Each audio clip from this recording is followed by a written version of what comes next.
Hello,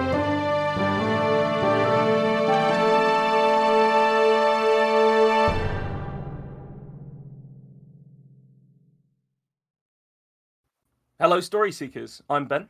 I'm Nico, and you're listening to our favourite part of the week. Stories, discussion, and a high likelihood of gratuitous obscenities, all in the service of a bibliomancer. This is the Tiny Bookcase. Regular listeners will know how it works, but for newcomers, Ben and I have both written a story to the same shared prompt. We're about to share those stories with each other and you for the first time. Then we'll workshop them on mic. The prompt for this episode is short, and you, Nico, are up first. Short. The practice manoeuvre of stepping over a tavern's bench before sitting, without entangling oneself in your own scabbarded longsword, was second nature to Hadwin. Now, several hours into his cups, he found he had to watch his feet as they swept across the impossibly tall wooden structure. He was so focused on it, he didn't take in the scowling face of his dwarven companion until he finished sitting down. "Hold it!" Hadwin declared jovially as his arse met wood. A few slops of ale found their way out of the jack and over his knuckles. He moved his hand to his face and licked the errant drops away, only then focusing on Anthraz. The dwarf's bushy, jet-black eyebrows had nearly converged into one over the bridge of his nose, and his gaze seemed to be trying to burn through the human. "What happened to you, Thraz? Someone managed to contravene mining law at the next table?" Hadwin grinned wide and nudged the man at arms next to him. The chap, and in fact the entire half-dozen sellswords, had been extremely friendly, especially after Hadwin had brought them around, somewhat by accident.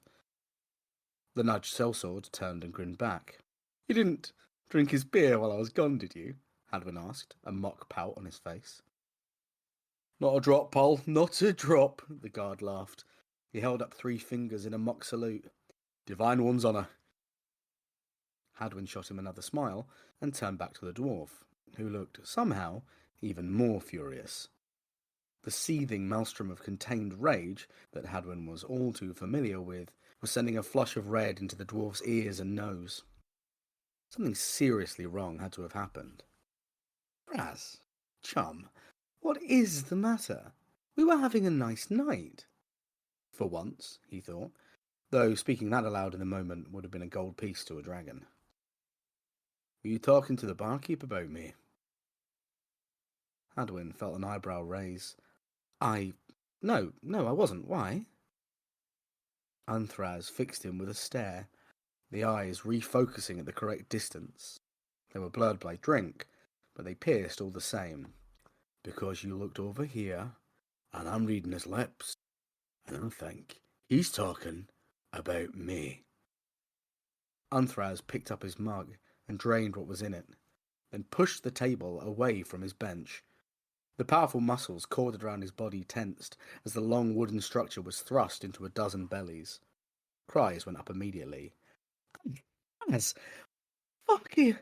Hadwin barely managed through his winded state. But the dwarf had begun marching to the bar already. He reached it and stood between 2 tall stools, each one nearing his shoulder, and he began to bellow. "Hey, you, pest salesman!" The barkeep looked away from the small group of serving girls he'd been addressing and looked down, surprised at the dwarf. Hold on a moment, girls. Yes, sir, what can I—" He was cut off. "Your beer tastes as though it's been through a mule already, you short-bearded cuckold." The dwarf spat a thick globule of phlegm onto the hay-covered floorboards. "At your lips. I know you said about me." The dwarf's eyes burned with ferocity. The barman took an involuntary step back. "Sir, I assure you, I have no idea what you're referring to. Perhaps a pint on me will smooth things over." The room had already turned to look, save Hadwin, who quietly drank and counted the number of armed men present. After 20, he had settled on a lot. "I don't want your pish. I want you to repeat what you said about me to those wee lassies there. Everything you said." A few patrons had put hands to hilts. Gambling had paused, and cups were being placed down. They knew the vibe. I told him it was a busy night so far. Soldiers in from the keep. The man searched his own brain wildly for a conversation that had not been worth remembering. I said a new barrel needed tapping, and I said we. The dwarf interjected. You said, short arse. I saw the words on your mouth. Say it again, you streak of shite. Say it to my beard, you smooth-bald hazard ganak vertagden. Hadwin prayed no one else spoke Dwarvish, or this could go well beyond a bar fight. The barman's eyes were near spinning in their sockets as he sought the answer for what was happening. He hadn't said it, Hadwin was sure. The rest of the room had no idea, but they were waiting for the crossbow catch to get pulled so they could either settle some scores or make a name for themselves. He'd seen it all before. The bartender suddenly opened his eyes wide. Short-staffed! I told Mabel we were short-staffed, and that's why the floors weren't swept. Sir, I wouldn't ever call. Unthraz hadn't heard anything except short. In an almost balletic motion, one of the tall stools had been gripped in his meaty hand and thrown like a javelin at the barkeep. The flat of the stool impacted with his face, and the wood exploded. Chair legs and teeth scattered in all directions. A barmaid screamed, and all hell broke loose. A gambler had already torn the sleeve of his rival at the table, revealing a near deck's worth of extra cards. Knives were drawn over a shrieking wench a group of young men had been waging war for all evening. A group of local fops, no doubt snuck away from the richer parts of town to see how the other half lived, had begun hysterical cries. Their hired muscle moved into positions that would protect the purse. The sellsword next to Hadwin had shoved the table back and stood, drawing his sword and turning to face Had. Smart move. Go for the one still sat down. Hadwin held up a finger as hell exploded around him and began downing his beer. The strange act gave the swordsman pause before that same tankard swung up under his jaw, and Hadwin, standing, ripped his sword from the scabbard. Unthraz was near buried in men. One he seized by the throat and crunched his thick fingers down, turning his bellow of fear into a strange choking cry. He kicked another man's shin so hard the snap echoed through the din and threw the gasping man on top of him. Hadwin knew this was going to go very badly. For them. A shame, as one of the serving girls had been eyeing him. A straw bed provides more comfort with a belly of ale and a woman's warmth. Next to the road it would be again. Anthraz! He called, ruining himself even as he did it. What, you daft bastard! With that, he grabbed the handle of the enormous ancient axe the dwarf carried. It was unbelievably heavy. For a moment he thought he may have made a fool of himself, but an opportunity presented.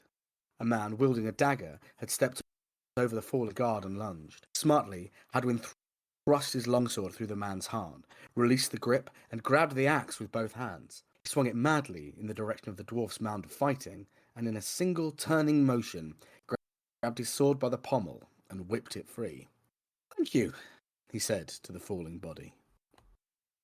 The axe had landed with a horrid meaty thud, and was followed with a booming laugh from the dwarf.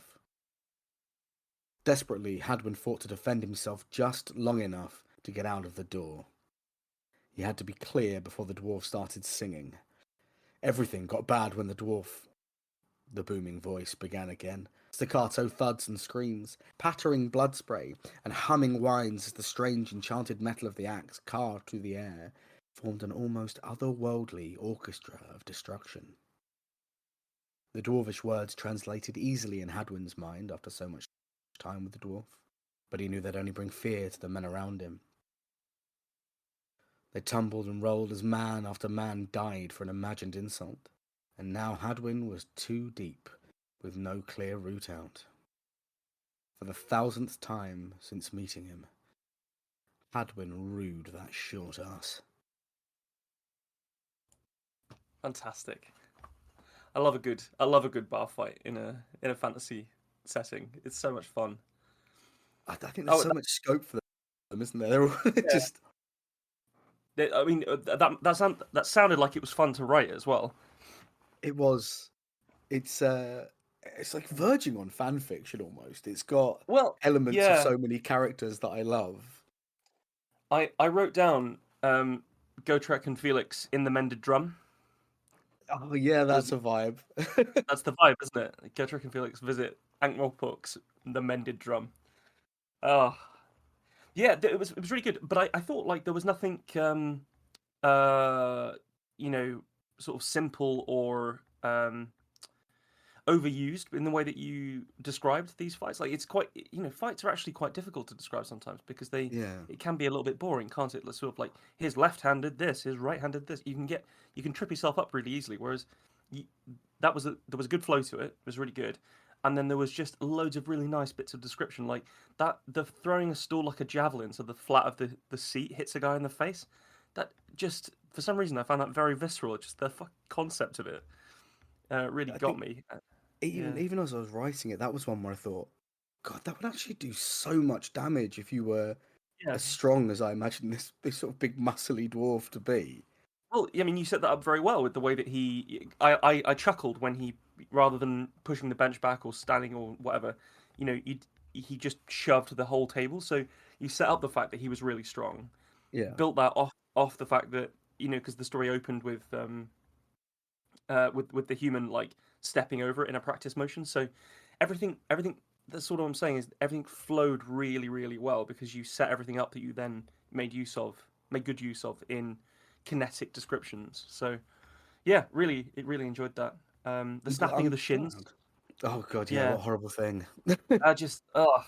I remember once I asked a guy who used to be in the military. I may have told you this story before, but I asked a guy who used to be in the military like what he thought the most painful injury that you could do to someone in a hand-to-hand combat situation was, and he said there were two. The first is that like front kick to the front of someone's shin, and like if you Oh break yeah. someone's leg like that, they're fucked. Um, and the other was like go sideways on a knee. Oh yeah, Was the yeah, other yeah, one? yeah.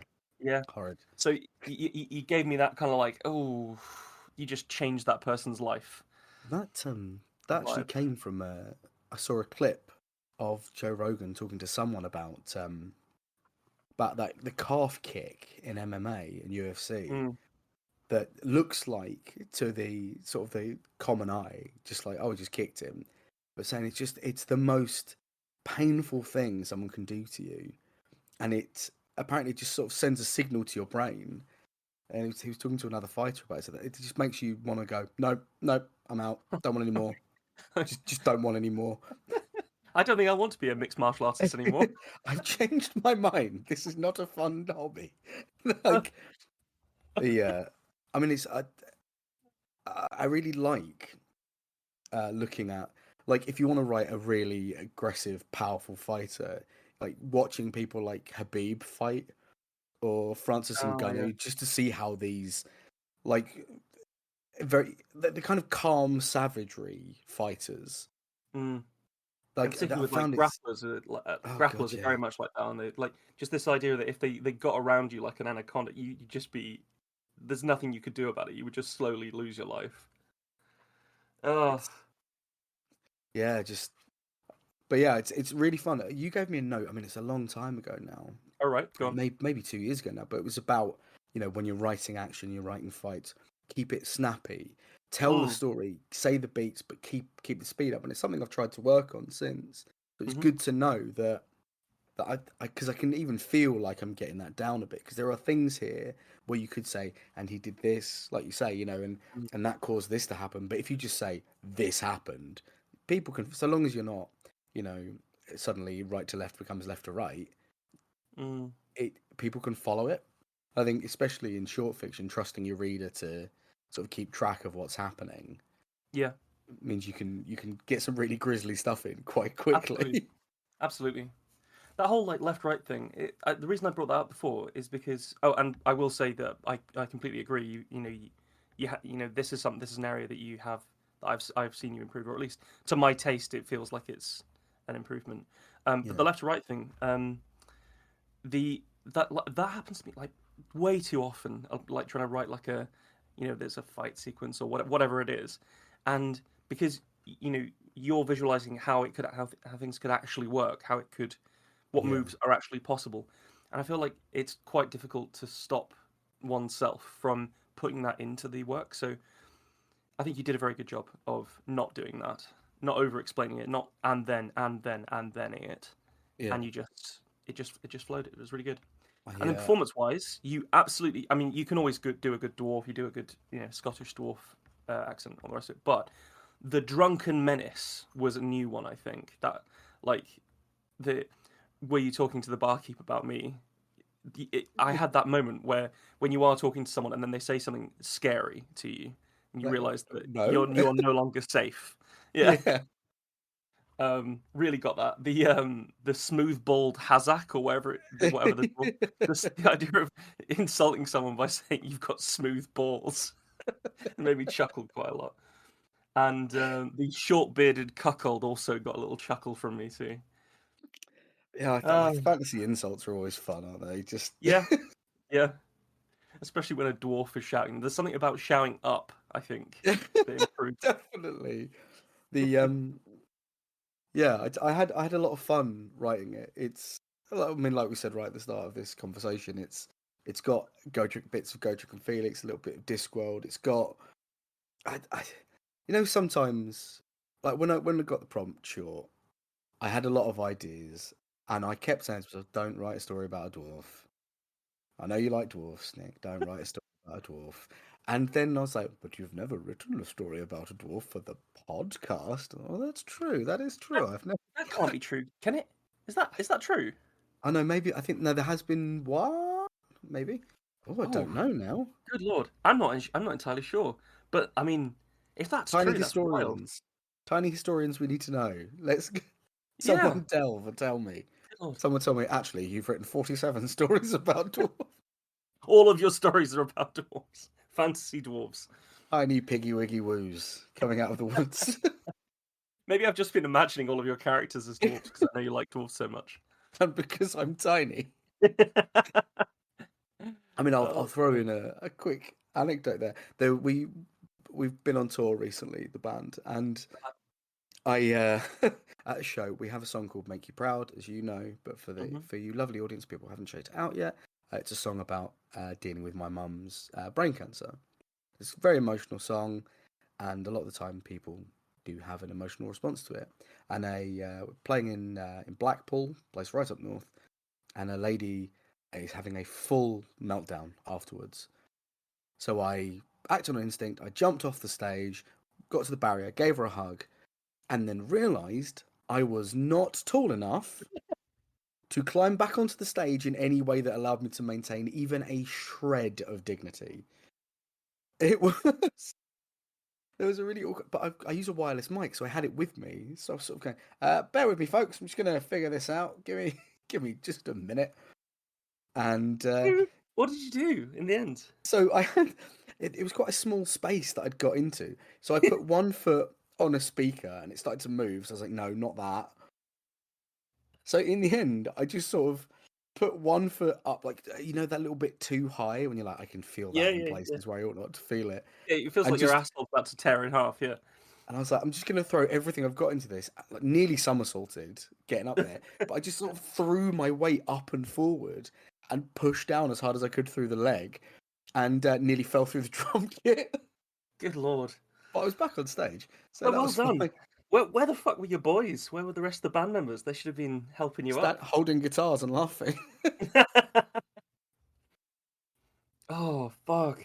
The phrase "I'd gotten myself into a small space." I think it's gonna stay with me. Oh, no, Oh, honestly, because there were like monitors and there were like step ups on the back of the. So there was it's like a good. step you could go up to on the back of the barrier, so you could Yeah. lean out over the crowd. But that was under the speaker, so I couldn't put my foot on it because the speaker was in the way. You should put it in But your it was rider for venues that they have to provide you with a stool. I require a step ladder or a large box.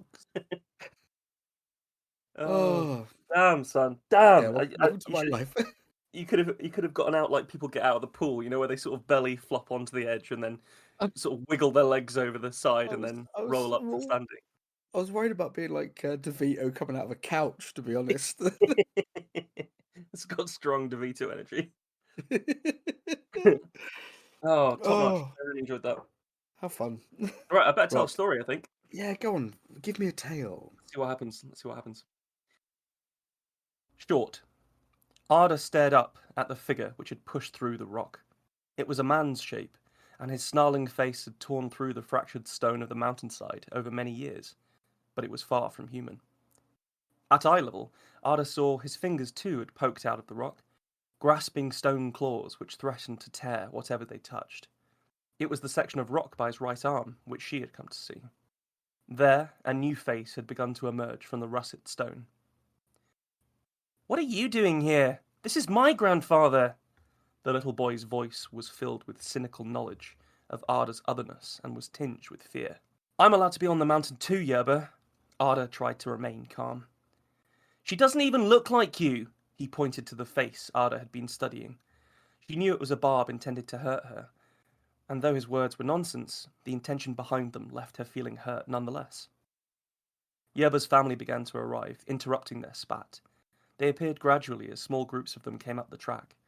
Arda, trying to get out from underfoot, peered over the edge of the switchback trail to see how many more were coming. Beyond the mass of them, she saw the white walls and red angular roofs of the city which clung to the mountain's lower reaches. Yerba's extended family had brought blankets and carried hampers filled with food and drink all the way up here. They quickly and efficiently set about making the section of rocky track homely for their gathering. All avoided Arda, unwilling to interact with the dangerous child. A pang of loneliness made Arda frown and clench her fists. "Why don't you just leave?" whispered Yerba's mother, whilst holding her son tightly to her side and refusing to make eye contact with Arda. "Fine!" shouted Arda. "I will!" The woman shied away from her anger like a frightened horse. As one, Yerba's family was suddenly silent and still as they listened intently to the mountain. A rumbling, cracking noise could be heard through the rock face. Arda winced as her golem slowly pushed its hands through the figure of Yerba's grandfather. She saw that her rage golem had now protruded from the mountain further than their old patriarchs did, and had broken up much of the stone which made up his figure. He had been a temperate man in life, and the rage which had half formed his golem had been found on the battlefield. As such, Yerba and his family honoured the old man after his passing by breaking bread with him once a month. They all gawped in horrified silence as they saw what Arda's golem had done to their beloved lost family member. Arda flinched as a hand touched her shoulder, then looked glumly at her shoes once she realised who it was. "Come along now, Arda. Let's go and visit some old friends." The man spoke softly. "Yes, uncle." In truth, they were not related, but everyone at the tavern he worked at called him that. He was the only parental figure she had ever known. As an orphan, she had been given to him to raise, and he bore the task with good grace. He smiled understandingly at Yerba's family. "The mountain changes with every new person amongst us. A million faces, each one pushing through the last. It is a natural cycle. You all know that Arda did not choose any of this, nor her place on the mountain. I ask for your understanding and forgiveness." They nodded, knowing they had no other choice. Collective outrage could threaten all of their lives. "Now, Arda," said Uncle once they had walked up the path and out of sight, "I know it's difficult for you. You have a short temper, but you must master it, or your golem will fill with your rage. There will be no running from it then. It will be free of the mountain, and will find you wherever you are. Then it will consume you." "I know," she begrudgingly replied, her face set in a sullen pout. "Would you like to see my family?" "No," she snapped. "I'm sorry your parents aren't here." He paused. "They were good people." He spoke those last words with carefully guarded emotion. Arda found his calmness to be infuriating. "I don't even know what they looked like!" she yelled. Jealousy for Yerba and the other children she knew from school had invaded her heart. They had never utterly lost someone as she had done. "Arda, be told!" Uncle shouted firmly. He had never raised his voice to her before, and the shock of it silenced her. Together, they quietly visited the golems of Uncle's past, as the sun lowered over the savannah which surrounded their mountain city. The figures of the men and women he had loved and lost extruded from the mountain in umber stone figures. All was stamped with the anger they had felt in life. The last one, Uncle's father, was barely attached to the mountain, held only by one trailing hand. Uncle did not speak again until they were picking their way back down the trail.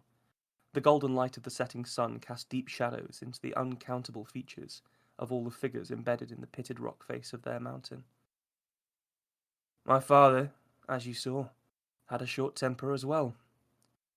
He never raised a hand to me, though, and I believe it was that hand which saved him. He lived a full life. You can too, Ada, if you choose to. She did not respond, feeling that if she opened her mouth, then all of the anger would spill out of her. Instead, she frowned and clenched her teeth until they creaked. The city smelt of baked clay, jasmine, and the evening meals being cooked in the large taverns which ringed the market square. Ada walked through it with Uncle back to his house, and, still fuming, slowly ate the soup he put in front of her. Ada could even eat angrily. I will see if Sia can sit with you whilst I'm at work. I don't want you to be alone tonight. I don't want her here. Ada stared at the notched wood of Uncle's kitchen table. She's all right when you get to know her, and... A knock at the door interrupted. Ada glanced up to catch him looking sheepish. You already asked her, without checking with me. Ada, I'm the adult here. He rose and let Sia in. The woman, ever keen to be closer to Uncle, had the desperate gleam in her eyes of someone intending to do good, regardless of the consequences, as she swept in and enveloped Ada in a hug. I heard all about it. Poor thing. Ada promptly fought clear of the woman's clutches and fled to her bedroom.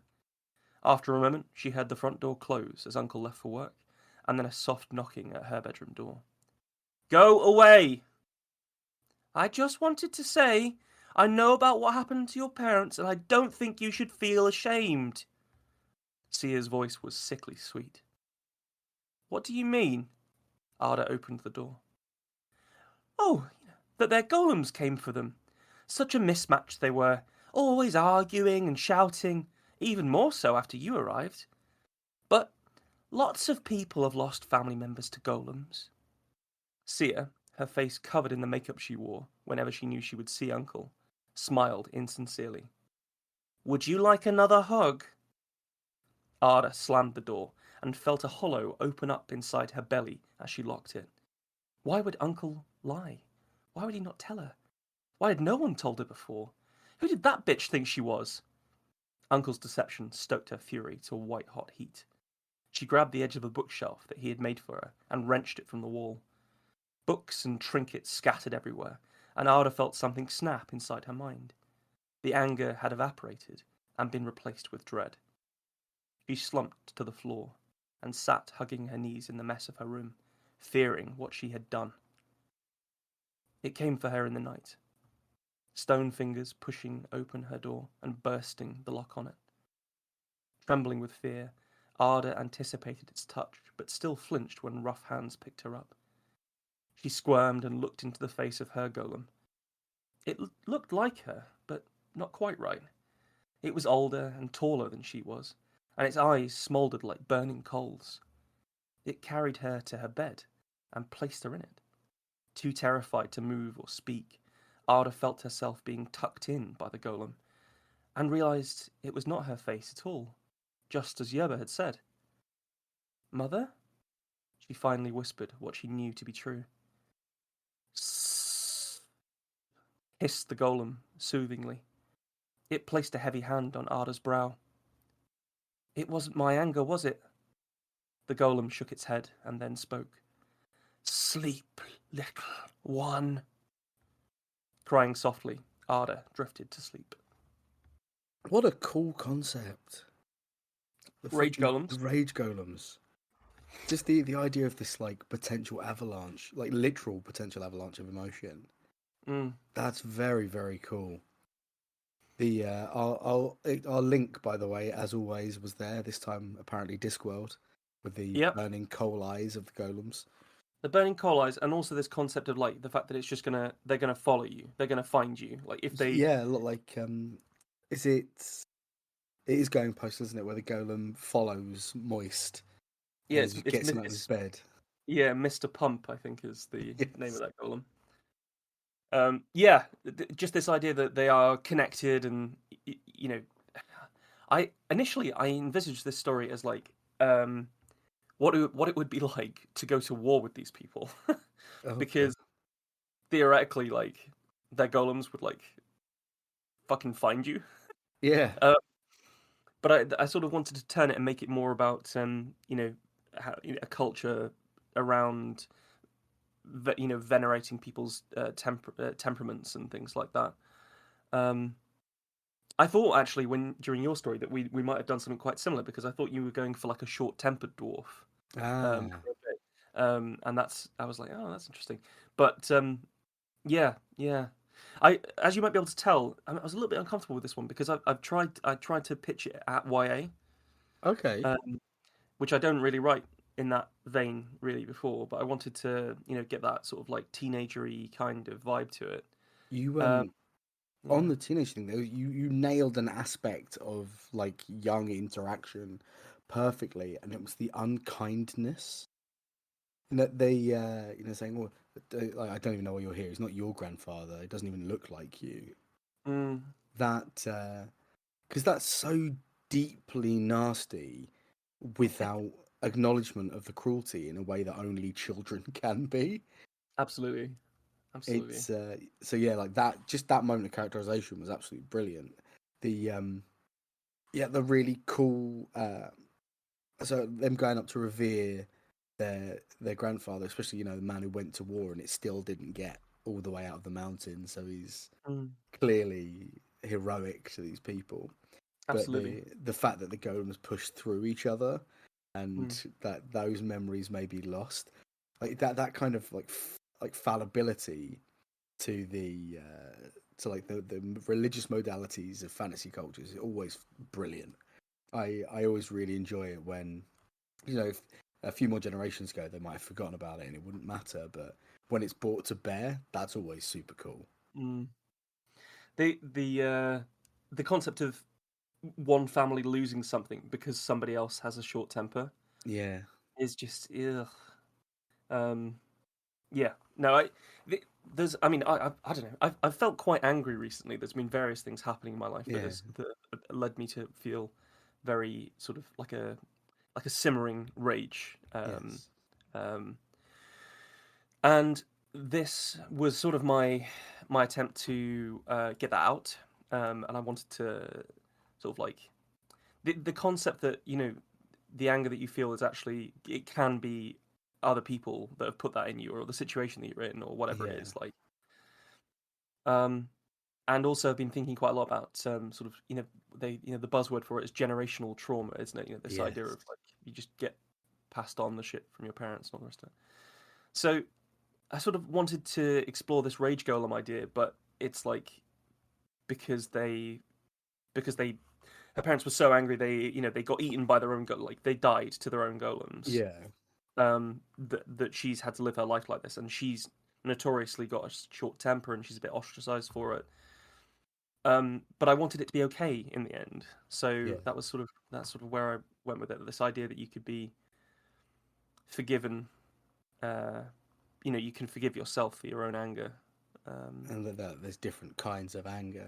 Like you're talking about mhm. how our parents just they weren't a good fit and they fought all the time, and that's the wrong kind of anger. But being angry at the world because things are unfair, that's it's kind of okay. Yeah, yeah. As long as you don't let it affect you too much, I think. Stop you from enjoying the good things in Yeah, life. start ripping Um, Uncle Shelves down. Oh, your uncle's shelves. Oh, he works so hard on it. that's I have a lot of actually physical descriptions in this. yeah, Initially in the first draft, like more descriptions of Sia, a solid description of Uncle, that kind of thing. But I ended up cutting them for time. Basically, it was like 1900 words. Um, and I'm sort of not sure. I don't know. In YA, I think they do often like very heavily describe things, right? Like describe facial features and yeah. things like that. So maybe I should have Apart left it from in. often not the main character because you have to be able to transpose yourself onto them. Of course, yeah, the sort of the blank slate, aren't they? Yeah, The and tabula rasa or whatever. often the two, we always joke about it, but the two or three love interests, all of whom have very high cheekbones and mid-length hair. I always love it. The hair is like their hair was long, but not so long. So if you wanted it to be shoulder length, that could fit within the description, but also maybe just long enough to brush it back. You decide, whatever you're into. But I know she didn't Mm. get that long, and you said you took some descriptions out. But I fucking hated that Sia character immediately. Yeah, I think it Okay, didn't what a need. hateful bitch. She was hateful. There was something almost like Dickensian, I think, about that character. Yeah, this like parody of a person. Yeah. It's like sweeping in to um to save the day when they nobody wants them there. Uh, yeah, no, she is unpleasant. I'm only here for Uncle's fortune, you little brat. I don't know why. I don't know why, but I thought you were going to say foreskin then. And there's just that. I set them in resin and wear them. She makes jewelry. Of course she makes jewelry. Of Of course she course she does. does. Why wouldn't she? Oh God. No, So, she's hateful. sorry, I have to say it. I just imagine that she made a little pair of sort of pince nez out of two foreskins and said, the Oh, power of foresight. Oh, it's just oh. for you listeners. This is what I'm like all of the time, and it doesn't often make it into the podcast. I feel Oh, like I triggered that one though. Like I pulled the trigger on you there. You're like a loaded gun being left around the house. Just occasionally, I sometimes. pick it up and pull the trigger. Oh, but yeah, the I think like in a longer piece, that character she'd either turn out to be absolutely the heel of the story, Mm. or somehow there'd be a moment where all of a sudden you realize, oh, she's not that bad. I'm just young and angry, and she's just looking out for me. And I hope it's the first one. Oh yeah, like it's always a bit odd when that happens in like teenage fiction. I think where Yeah, there's like a character has a turn and there's something didactic about it, like they're trying to teach their audience a lesson. Um, like, maybe listen to your mum, okay? yeah, exactly. It's just like fuck off. I know. Uh, Sometimes you think she's a real meanie when she makes you turn off Fortnite at 10 o'clock. But come on, guys, she really loves you.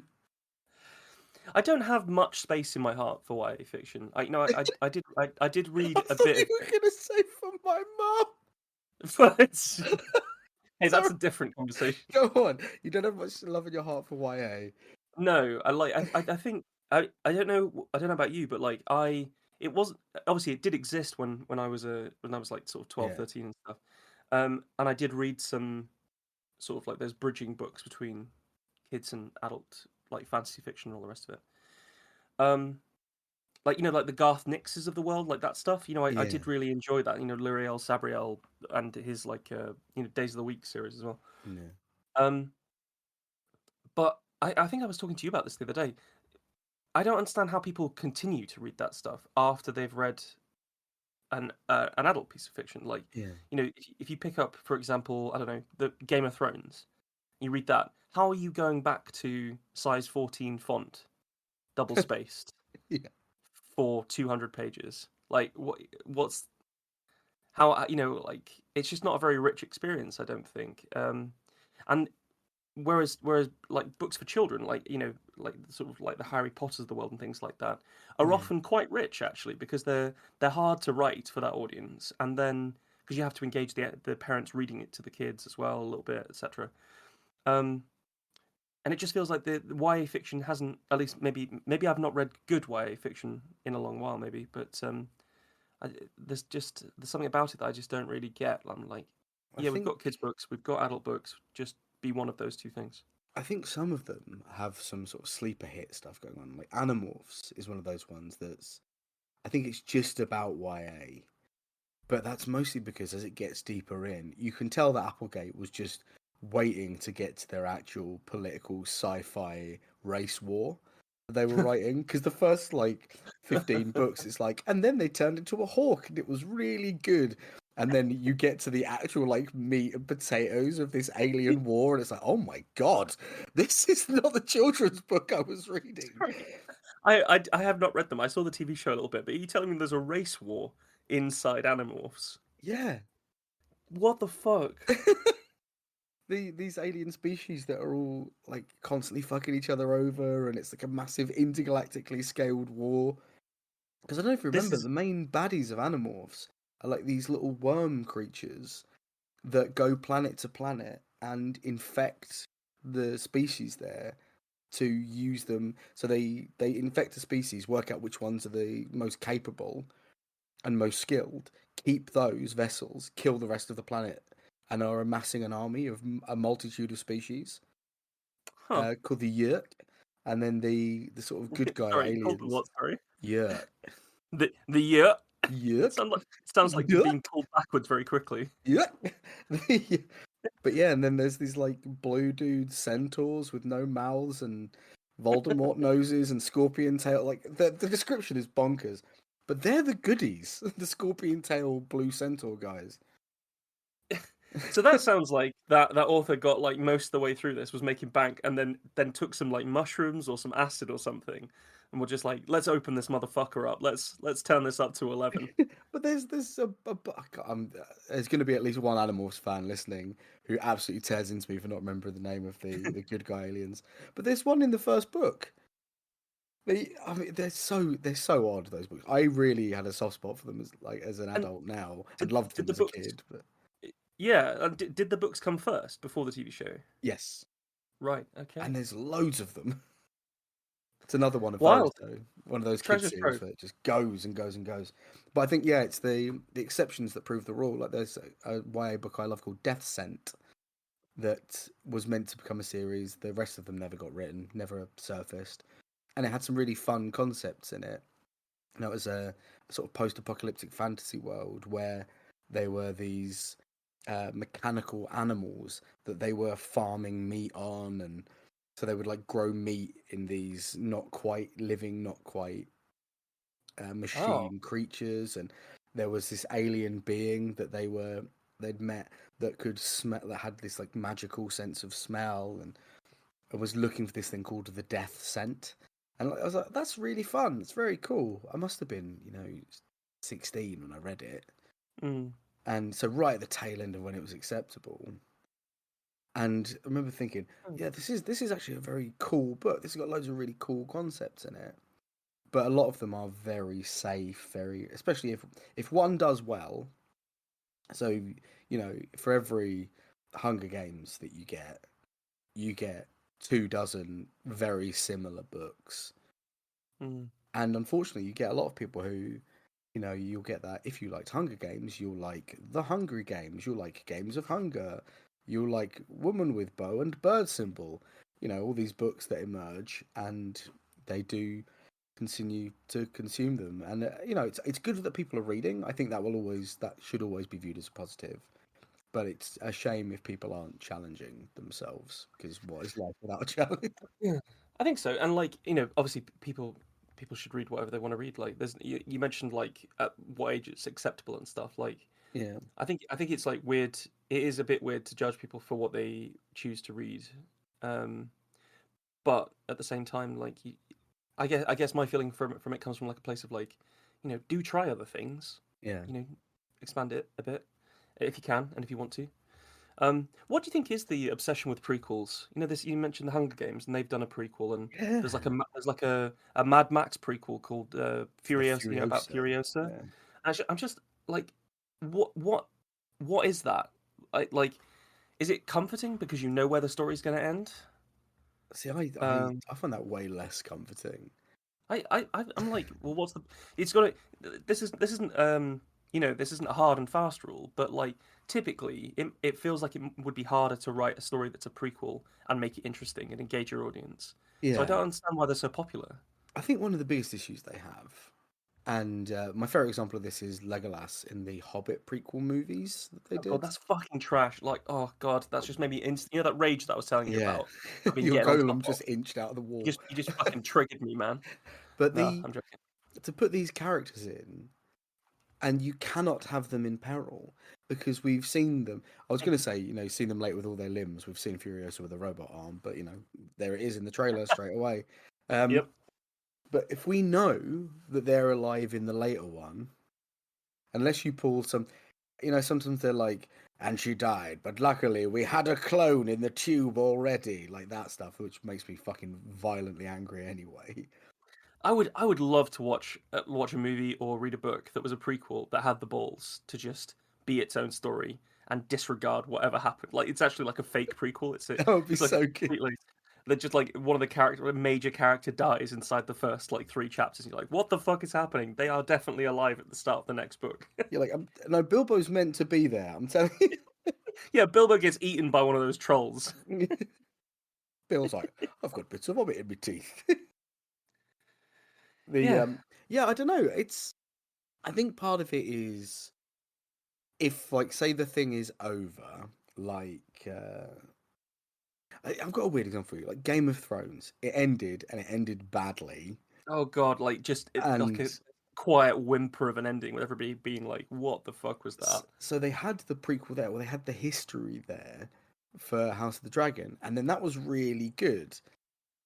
But I think if that history hadn't been written by Gurm and they'd done it, we could have ended up with something very strange in its place. And because I really, really enjoyed House of the Dragon, it Mm. felt like a return to what that show was when it was really good. Um, Yeah, I think it was a bit of it had its sort of like ups and downs maybe, but yeah, yeah, that's fair. overall I enjoyed it. Yeah, that first season. And I Yeah, think continuing thing where I was trying to go with this, I'm doing it quite yeah. badly, but continuing things on, um, there's a lot more pressure to like create and build new things and change the world, and but it's very safe to do a prequel because you don't have to create anything because it's already there. You're already heading towards something. You don't have to put anything very new in because I mean Star Wars was dreadful for this. It just upset Mm, the apple it cart of was. the canon really aggressively. It was like, look at all this shiny tech. Where did that go? Shut up. It Look at went. look at the zip on this jacket. There's no zips in Star Wars, man. They have them. They invented the zip. We're not doing Book of Boba Fett. Otherwise, this has become the Oh, it's vitriol episode of the yeah, it's podcast. just just bile spewing from my mouth. We'll say something positive. Andor. Everyone go and watch Andor. Oh my Oh yeah, god, and it was do very that. very good. Yeah, yeah. The prequels thing. It's just like I almost want to do it at some point. Like maybe I'll do it for the podcast. Like write a story one week and then the next week do Write the do the prequel prequel. to that. I thought you were saying you were going to write the prequel to the podcast. And I'll kill you off first. I'll settle here. Perhaps build a small wooden structure. Might even hold books. Just go deep on like why Eustaris is like how he is and his his past love life and all the rest of it. What's the matter, Eustaris? I have a dream of maybe starting something. You're 18 years old. The whole world in front of you. I can see it now. I think it's perfect. I think it writes itself, really, doesn't it? That love The interest immediately dies, and he's like, "Oh, you got fridged." Maybe she gets crushed by a fridge. That's just something completely and brutally on the nose. Or maybe he's had a pair of people making stories from him before as well, but they died. Oof. Nen and Biko. Oh, right. On that, we should definitely call this Yeah. before it gets too silly. Sorry, guys. Bit of funny one. Sorry. Sorry, No, team. I really enjoyed your story. I enjoyed that gave me a nice warm kick. I enjoyed it. And I don't know. Have you ever considered writing like longer things with dwarves and stuff in them? Yes. Maybe I should. I do. I Like, do like them. because I know that they are in the novel that you're working on, aren't they? But I'm talking like a book about dwarves, like just about dwarves. I feel like you would nail that. Give it a go. I'll write down some ideas. Where's my drill book? Get the drill book. All right.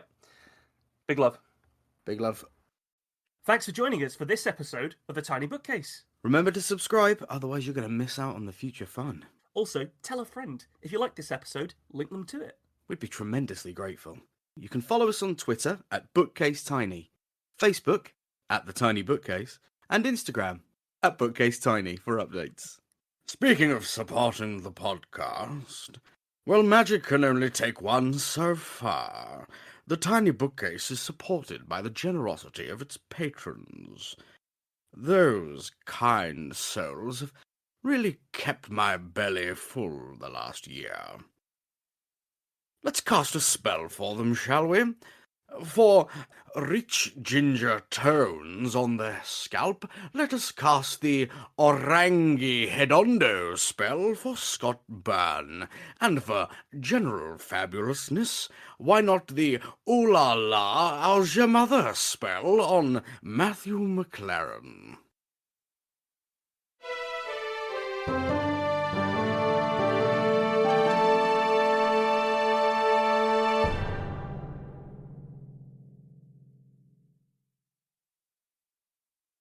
How do you come up with that shit, man?